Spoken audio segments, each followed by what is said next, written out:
start recording. So let's start with this one. It's about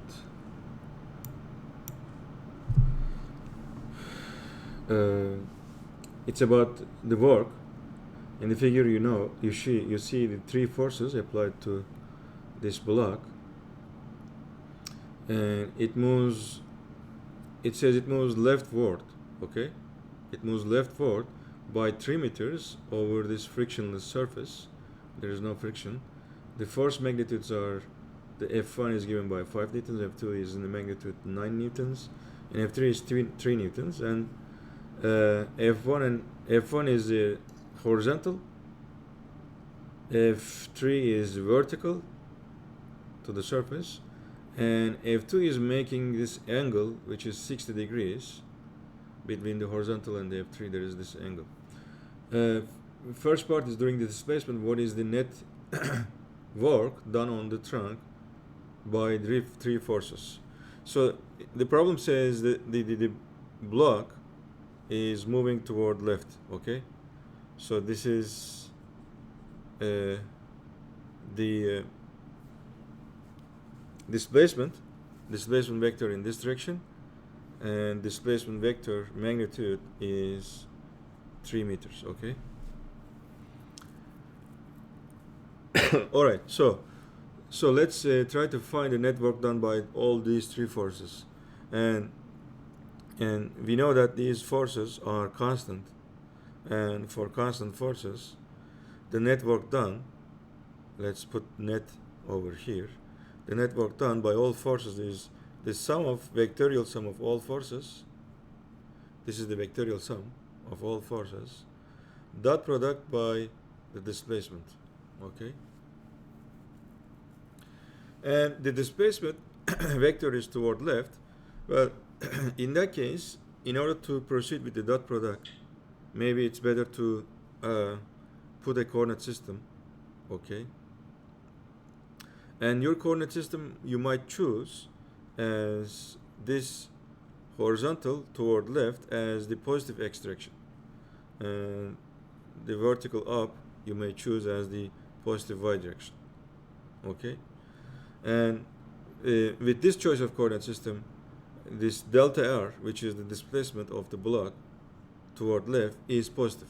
Okay, and remember, it's not a very conventional thing that you choosing the leftward direction as the positive, but let's do this in this problem. Okay, after all, the choice of axis or the direction of positives and negatives is totally up to you. But once you choose a specific direction as positive, you stick with this choice. Okay, so with this choice of coordinate systems, delta r, which is the displacement vector, is nothing but 3i. Okay, I being the unit vector in the positive x direction. Okay, and with this choice of coordinate system, f1, the vector f1, is given by the magnitude 5 newtons, but the direction in the picture is toward left, which is in the positive x direction. So it's going to be again 5i. Okay, but you should understand that this 5 is not the number but 5 newtons. So you should bear in mind that these numbers has some units. This is 3 meters, this is 5 meters. These i's are only is for their unit vectors. Their unit vectors to show their directions. Okay, so the other thing is that we have F2, and F2 has components both in the x direction and the y direction, but F2, when you look at its projection onto this x-axis, it is projection f2x, this is f2x, and the projection on the y-axis, because this is the y-axis, this is going to be f2y. Okay, and f2 vector is f2xi plus f2 y, j. But you don't know what these components are. Only thing that you know is the magnitude of F2. The length of this arrow line is 9 newtons, but you should find their components. Well, the components are easy to find because if this is 9, f2x is going to be just 9 times cosine of this angle, right? And the angle is just 60 degrees, is giving us 60 degrees. But the other thing is that f2x is pointing towards the negative x-axis, because the leftward we have taken as the positive x-axis, and the right direction is going to be negative. So it's going to be negative 9 times cosine 60 degrees I. And f2y is positive because it's pointing up, and we already chosen the upward direction as the positive. It is going to be 9 times sine 60 j. Okay, so this is the resolution of f2 in our choice of coordinate system. And we have also f3. f3 possibly is the weight of the block. It is 3 newtons, but it's pointing down, and downward direction is negative y direction, so it is minus 3 j. Okay, so once you know all these forces and this vector, displacement vector, you can find the net work done by all these sum of forces on the object. All right, so let's put these over here, and you have to add all these forces component wise. Let's add the x components first. It is 5 plus f2x. f2x is minus 9 times cosine 60. And do we have a x component for f3? No. And this is going to be I. Okay, let's take a curly parenthesis, and plus the j component. f1 has no any j component. f2 has j component, which is 9 times sine 60, and f3 has j component, which is minus 3 j. And close the curly bracket, multiply this by 3i. 3i is nothing but the displacement vector. Now comes the product. You multiply this vector by this vector, and this vector has I components, 5 minus 9 times cosine 60, and this one has I component 3. So just multiply these two x components, but you know I dot I is just 1, so 5 minus 9 cosine 60 multiplied by 3. And what about the j components? Since delta r has no any j component, and j dot I is nothing but 0, so you have nothing at all for the second part. So that's it. This is 3 times 5, which is 15, minus 27 cosine 60 degrees. And let me check what is this result in my calculator. It is 15 minus 27 multiplied by cosine 60 degrees, right? All right, it is just 1.5. And of course we have to put the unit for the work. The unit for the work is joules, if I'm not wrong. Yes, it's degree. All right, so this is the answer for part A. Yes. Çok pardon, bir şey sormak istiyordum ya. Sorunun ilk cümlesinde diyor ki sola doğru hareket ediyor. Evet. Ama sağa doğru net kuvvet daha büyük değil mi? Sağa doğru net kuvvet. Yani f2x is larger than F1, you say. Yes. F1 is, let's check 5. And F2x, let's check, F2x is minus 9 times cosine 60. Let's check it. Sorry. Okay, sorry. Ben bir tane daha kuvvet var zannettim sağa doğru. O aşağı doğruymuş. Okay. So, the second part, during the displacement, does the kinetic energy of the trunk increase or decrease? So this is the question. This was part A and part B. So we know that by the work energy theorem, this work done on this block is nothing but its change of the kinetic energy, right? And the change of the kinetic energy is the final kinetic energy minus the initial kinetic energy.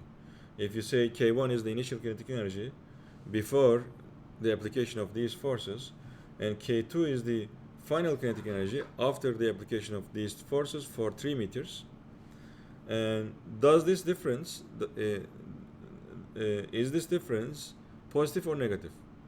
Or does the kinetic energy increase or decrease? If it increases, of course, the difference is going to be positive. If decreases, this difference is going to be negative. So what do you think about this? Do you know the difference? Of course you do. It is 1.5 because work is already calculated as 1.5. So that means K2 is larger than K1. So the kinetic energy is just increase. That means the block will speed up toward left. Okay. All right. So that's it. This is about this problem. Do you have any questions or any comments on the problem? If not, I will erase. Okay.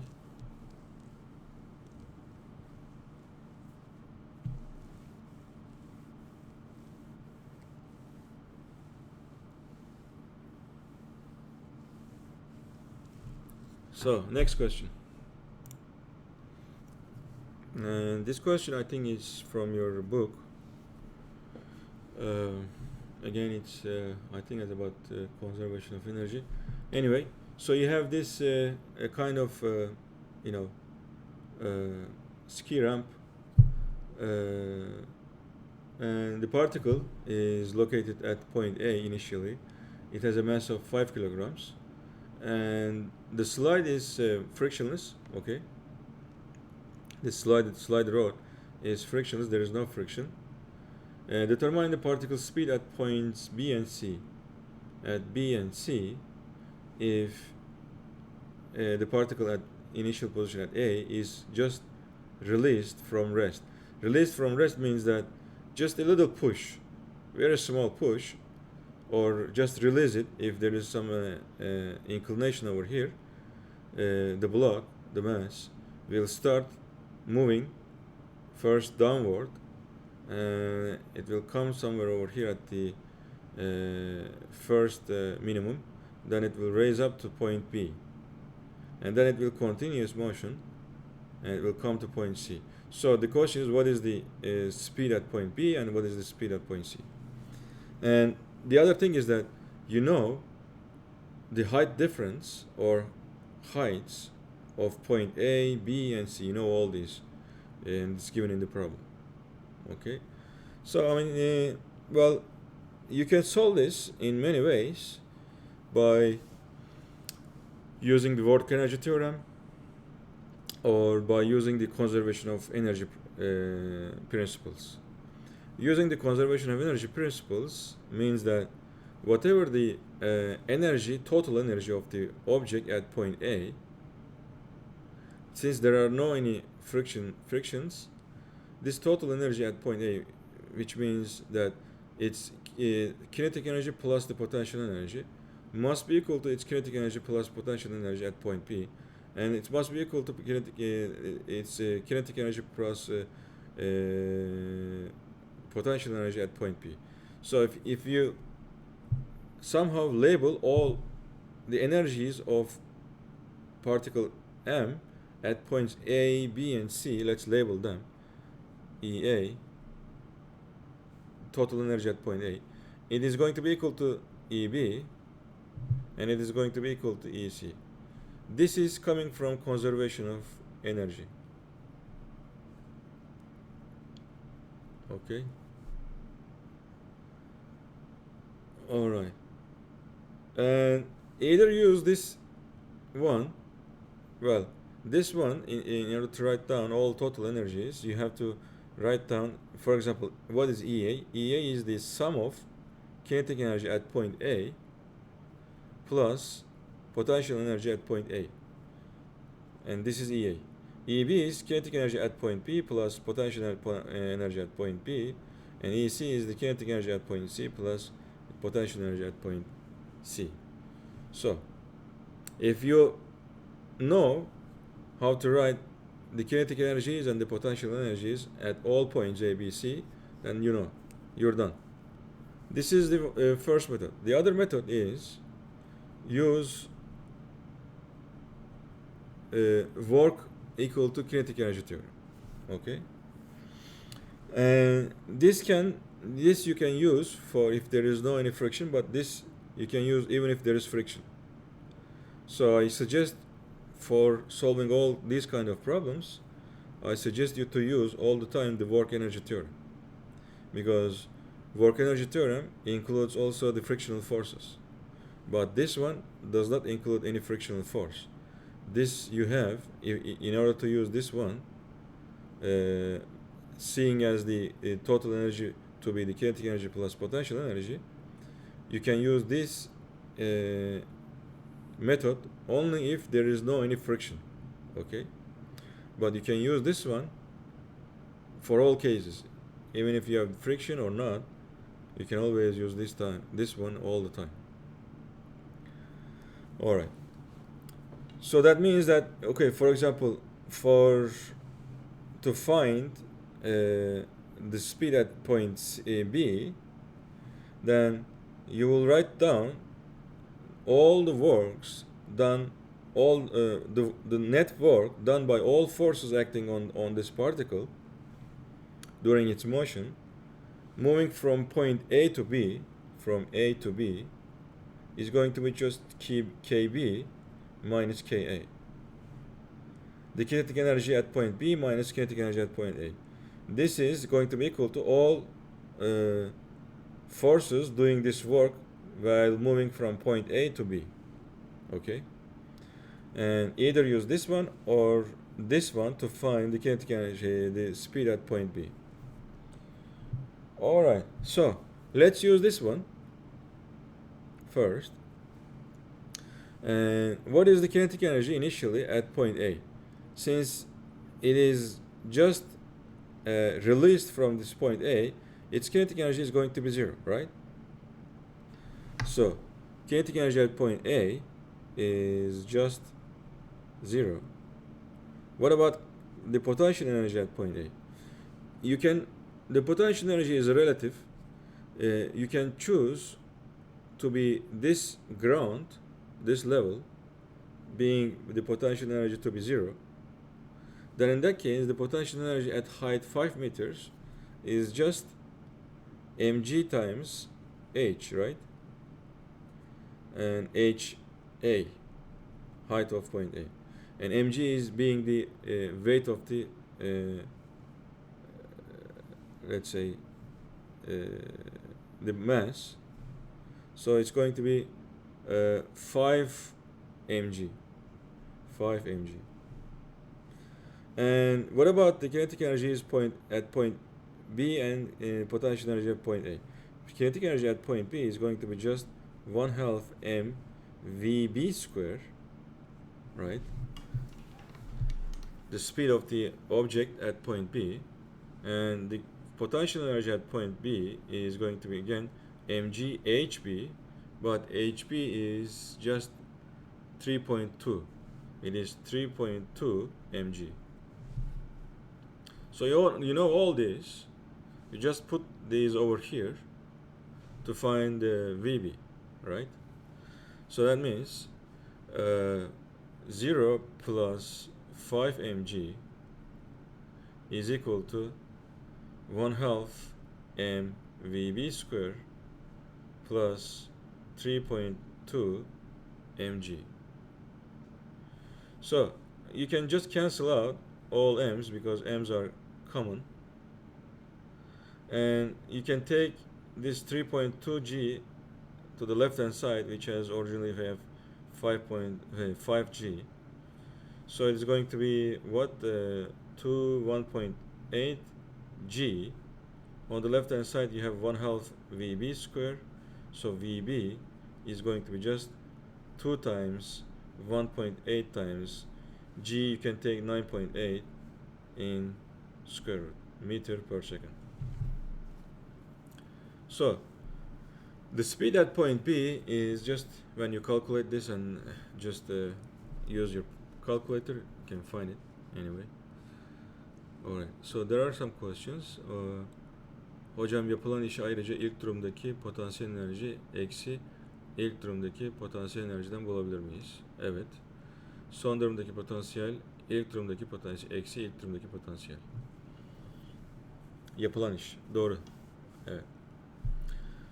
So this is from the first method, and as your friend suggests, can we find this work done by all forces acting on the object during its motion, right, during its slide?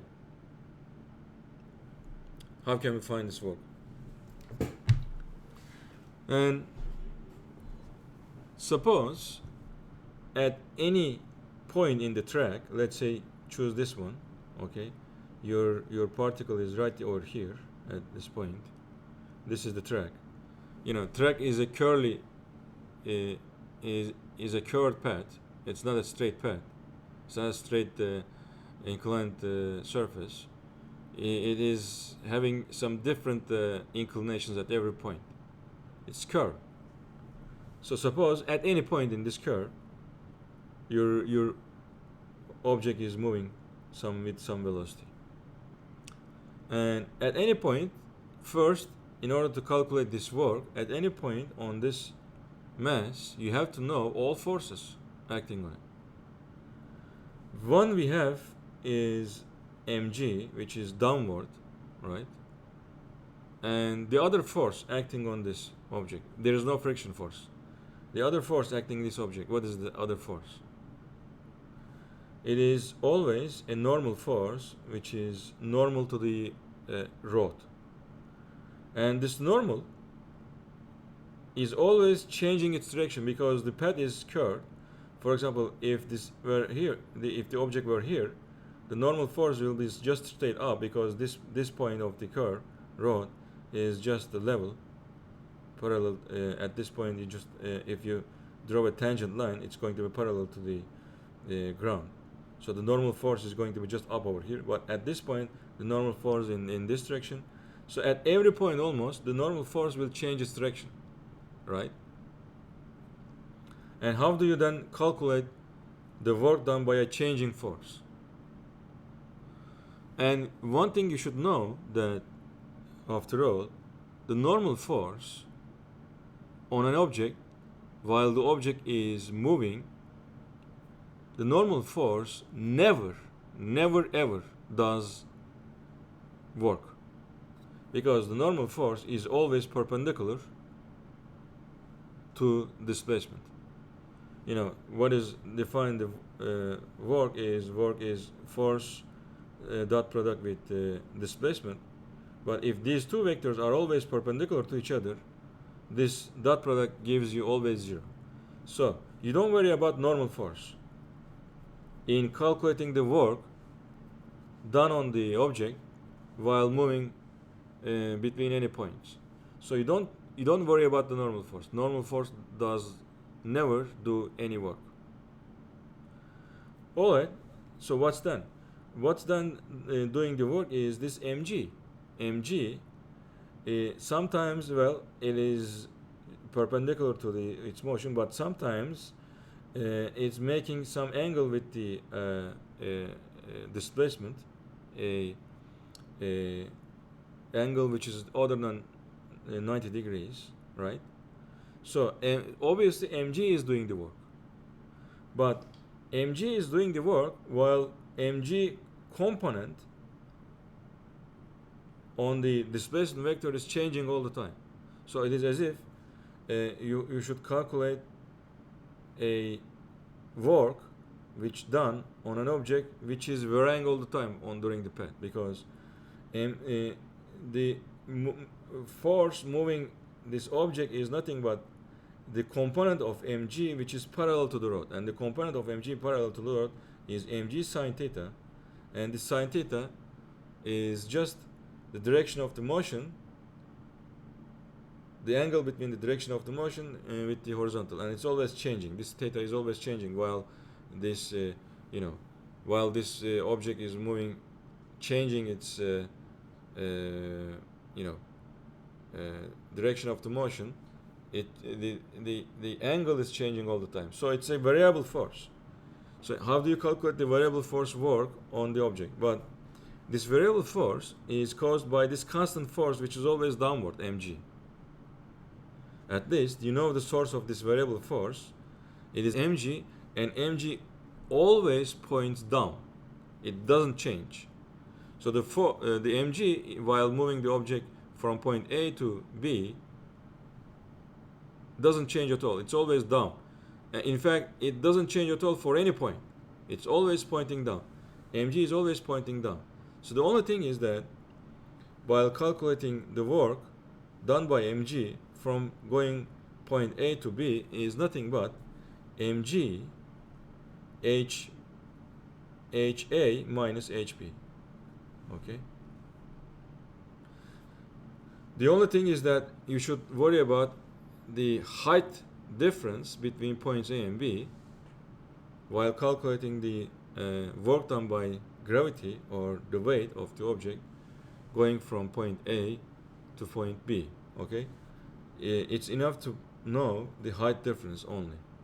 You don't worry about this mg sine theta, because the real component of the work done by this force, mg sine theta, but sine theta is always changing while the object is moving on the pad, because pad is changing the inclination all the time. It doesn't have a fixed inclination because it's a curved rod. Curved rod has no any fixed one inclination. It changes the inclination at every point. But don't worry about it, because this is caused by the constant mg at every point.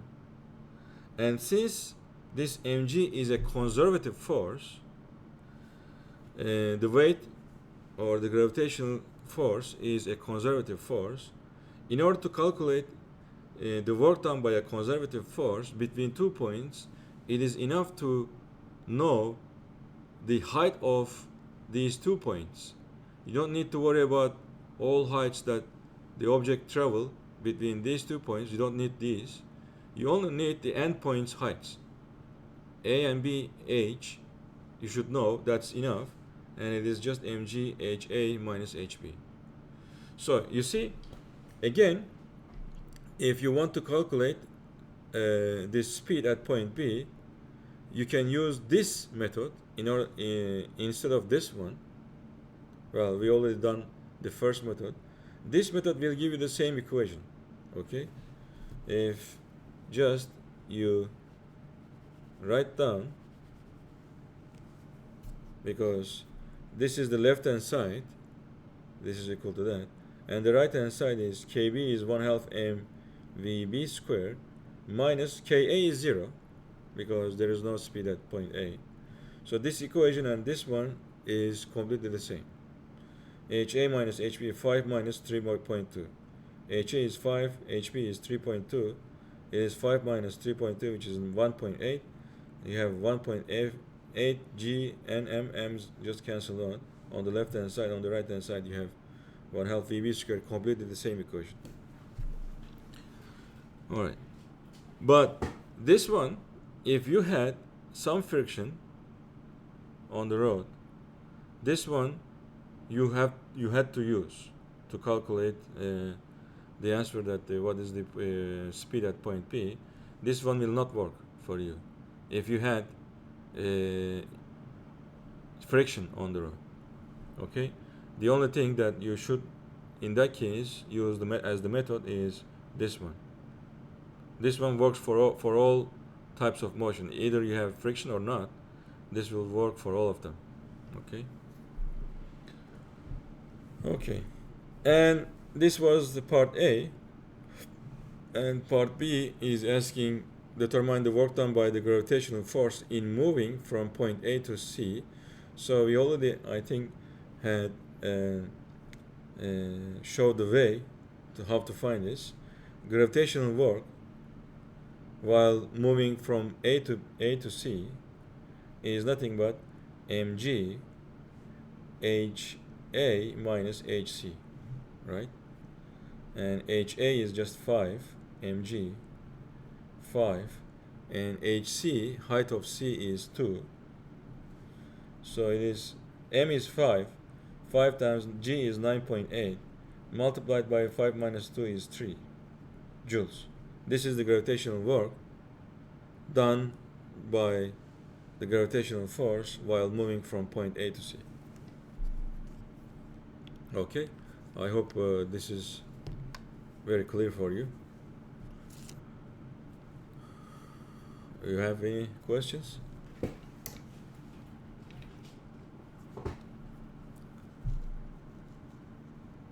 So if not, I'm erasing this and we'll move on with the next question.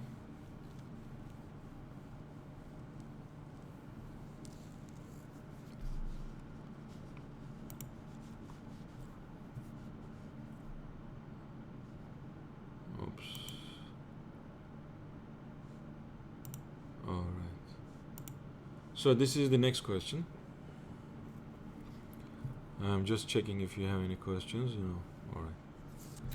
So, next question. I hope you see very well. Can you read this text on the screen? Is the resolution good enough for you? So what you see in the picture is that you have these two blocks. The masses are M1 and M2. They are connected to each other through this single rope, okay, through this pulley, and M2 is just a hanging mass. It's moving in the vertical direction, and M1 is just moving on the surface. But the other end of M1 is also connected to a spring, and the spring is attached to the wall at this fixed point, and the spring is able to get expand or compressed by the motion of M1. Okay, so the block of M1 of mass M1 lies on the horizontal surface, and the spring has this spring constant K. The system is released from rest when the spring is unstretched. So the initial position of M1 is such that there is neither compression nor expansion in the spring. Okay, the spring is in the relaxed position, and M1 is just released at this point. If the hanging block mass M2 after you release M1 is moving down by a distance h, okay, and after going down, moving a distance of h, it stops. It comes to a rest momentarily. And if it does this, calculate the coefficient of kinetic friction between the block of mass M1 and the surface. And you have this time kinetic friction. Let's put this down. You have the kinetic friction mu k between the surface of M1 and the surface. So there is friction. Although there is friction, when M1 is released, it moves. It moves because M2 is pulling it, because M2 is pulled by gravity in the downward direction. But M2 is able to go only a distance h because there is friction, Well, if there were no friction, of course, obviously, this h will be larger if there were no friction, right? You know this. But since there is friction, it falls a distance of h. And after it falls a distance h, it stops at this point, okay? At least we know the distance that it falls, it is h. Well, it's not given the value of what is h, but take it as h. You can put any values later if you want to calculate the real number. So obviously the problem is asking us to find this coefficient of kinetic friction between mass m1 and the surface in terms of masses, in terms of h, g, and in terms of the spring constant k. Okay. So how do you solve this problem? All right. So all problems concerning the energy can be solved by the work kinetic energy theorem. And the work kinetic energy theorem is, I'm not saying that by solving this question by conservation of energy methods. Well, the conservation of energy, if you think that this total kinetic energy, total energy as the sum of potential energy and the kinetic energy will not work here, because we have another type of energy which is consumed by the friction force. You have to modify your conservation of energy method.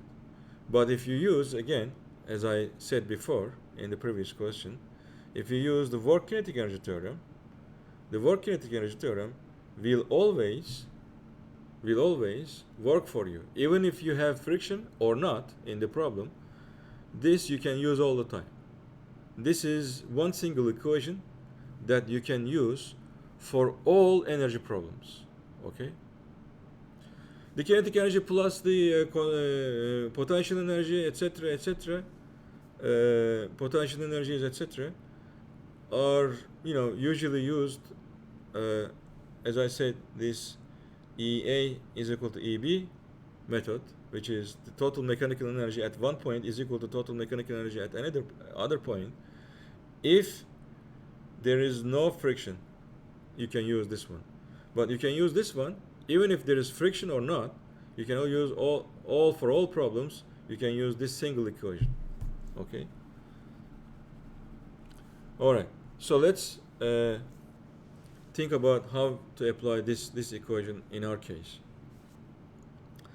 Well, since you have a system, and your system consists of a spring, mass 1 and mass 2, you have to think about all the work done by all the forces on every component and every part of your system. So while writing down this left hand side, the net work done on your system, and your system is just M1 and M2, okay? Your system parts are M1 and M2, nothing else. The pulley is not part of your system, the spring is not part of your system. Your system is M1 and M2. They are connected to each other and they move together, and when M2 is going a distance h, M1 is going at the same distance, because this rope that connects both masses is not able to expand or shrink. It is a taut spring, so that means it's all the time there is some tension on the string. And while M2 goes a distance h, M1 will go the same distance. This is one thing that you know. That's it. So what is the work done on M1 and M2 separately?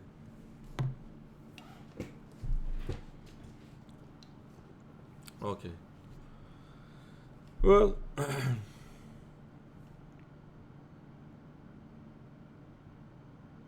think about M2. What are the forces acting on M2?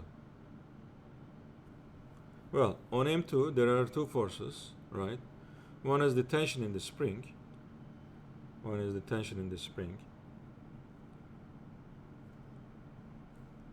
Oops. T. let's say, upward direction, and the other is just the weight.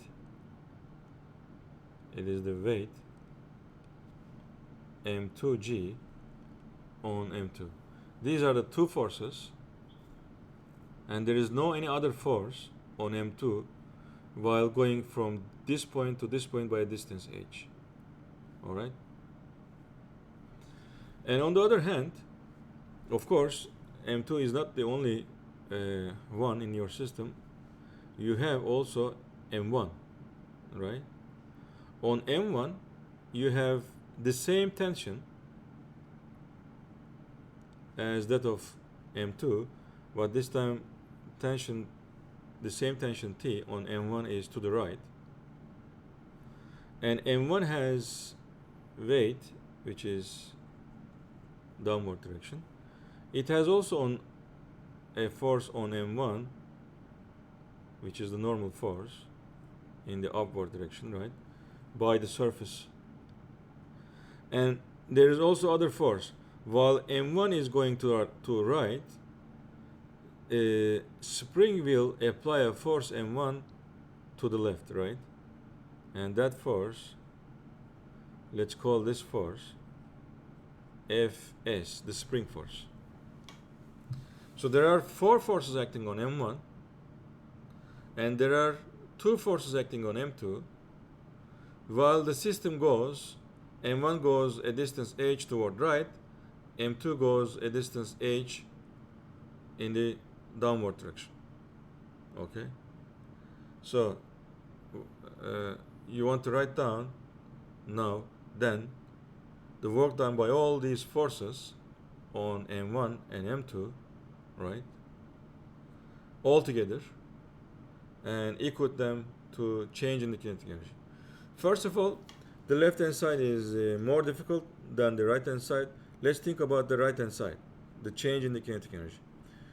The system starts from zero velocity because you just release m2 or m1. When you release the m2 and m1, then the system will start its motion from zero velocity. So initial velocity of both m1 and m2 are just zero. So initial kinetic energy, K1, is just zero. And m1 falls a distance h, and it comes to this point, it stops. Similarly, this is m2. m1 again starts from its motion from here, and it goes a distance h toward right, it stops somewhere over here. While going a distance h, it stops somewhere over here. Both are going the same distance. So, if it stops at the end of its motion, what is the final kinetic energy? Since it has no motion while reaching this point, m1 reaching down this point and m2 reaching toward right at distance h, they stop there. So if they stop there, their final kinetic energy is also zero because they have no any speed, and K2 is also zero. So you see, the right hand side becomes zero. Delta K is just zero. Don't worry about the right hand side now. So all you have to do is to calculate the left hand side, the work. Okay? So there are many forces, but the thing is, while m1 is going toward right, at least you know that this normal force and m1g has no any work contributed to system because both this normal force and m1 is perpendicular to the motion. While an object going in some displacement direction, in some displacement vector, if the forces are perpendicular to the displacement vector, these forces are not contributing any work. So the work done by n and the work done by m1g is just zero. Don't worry about this. Well, what do you think about tension? Well, tension is obviously moving m1 toward right, but while the tension T is moving m1 toward right a distance h, let's put h over here, this is the distance h, the same distance, okay? while m1 is moving a distance h toward right, t is obviously doing some work, the tension. And at the same time, while m1 is going right, the force which is applied by spring on m1 is also doing work. But since Fs, the spring force, on m1 is toward left, Fs will do a negative work on m1, while T is doing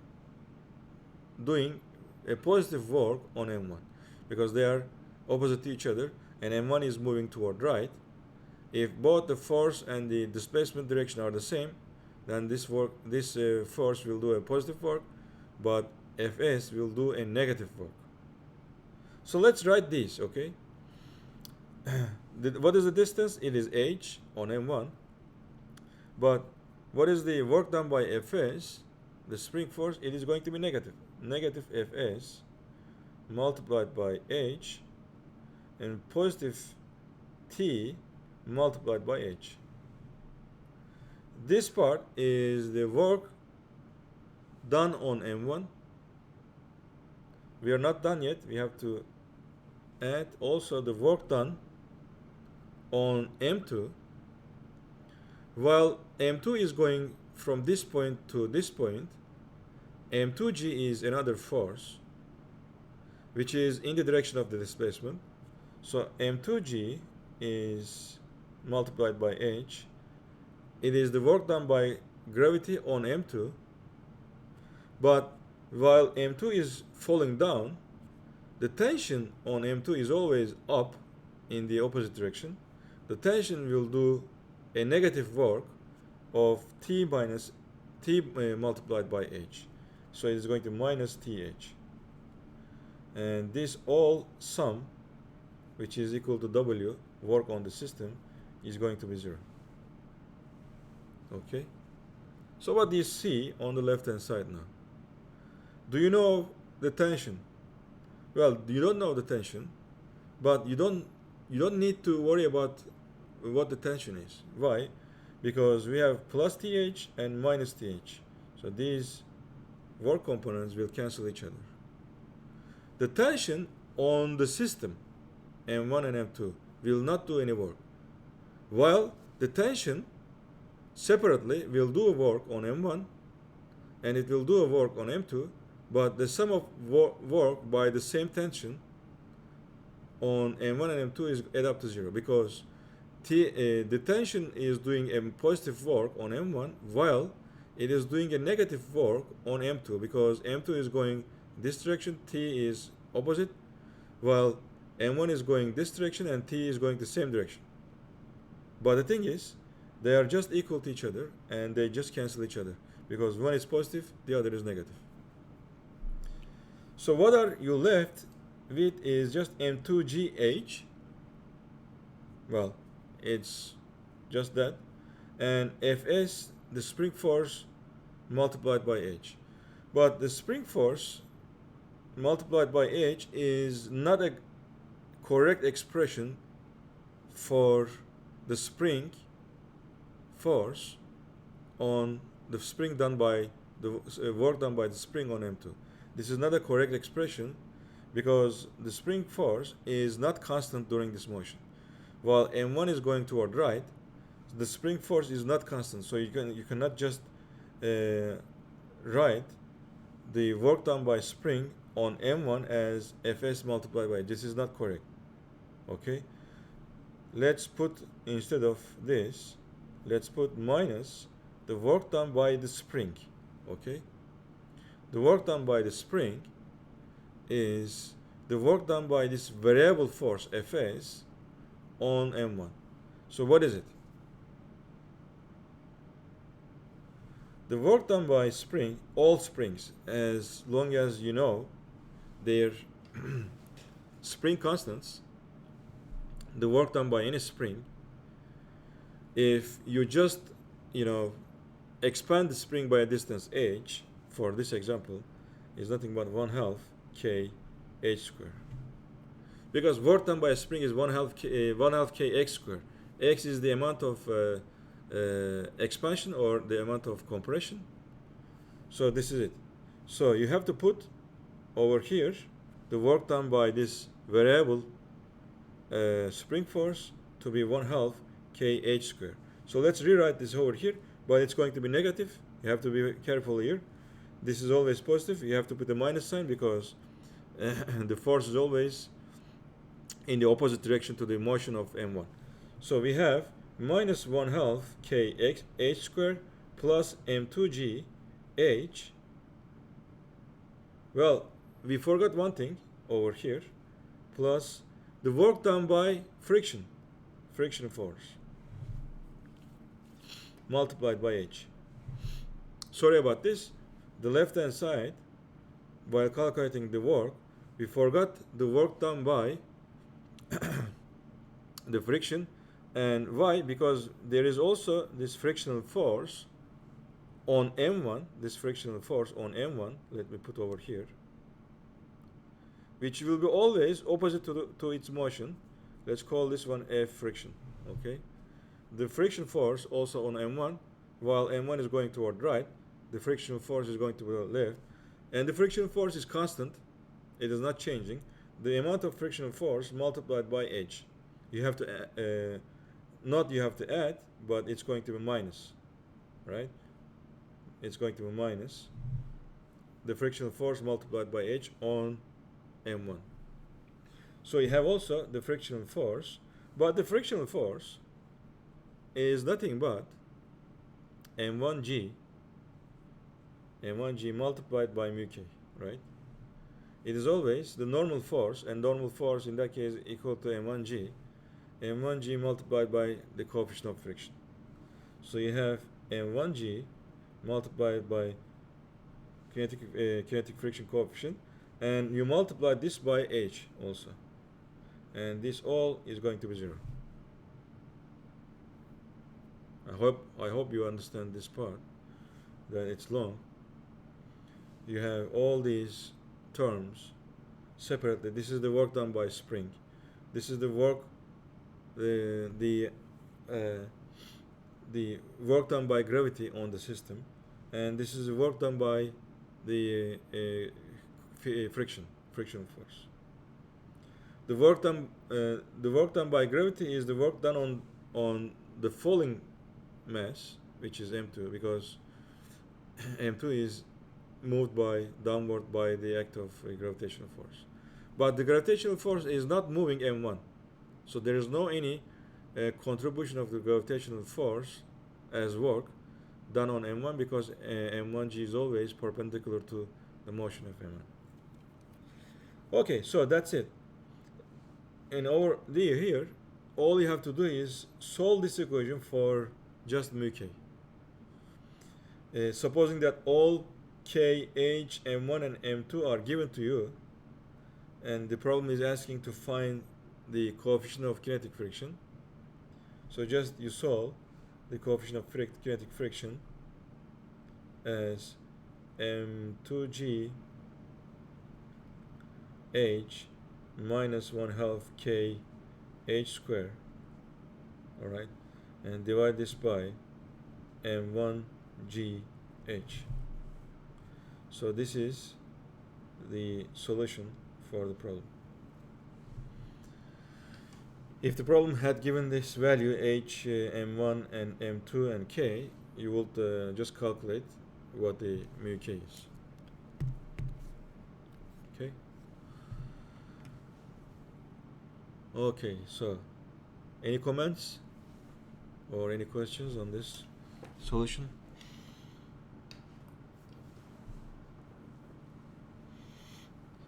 I think this one is one of the most complicated problem we have solved for the energy problems.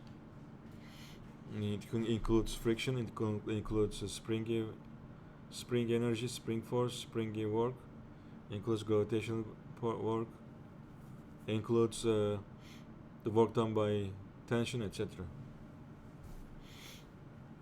Okay, so that's it. And there is no any other energy problem that I'm going to solve today. If you want to ask, you can ask anyway. If you have in mind an energy problem that you want me to solve, I can. So if not, I stop here for the energy concept, and I will continue with discussing one thing for the momentum, and also for the conservation of momentum. And for this, I am just giving a break. So I will give a break now. 10 minutes. It's 11:30 now. So I will start at 11:40.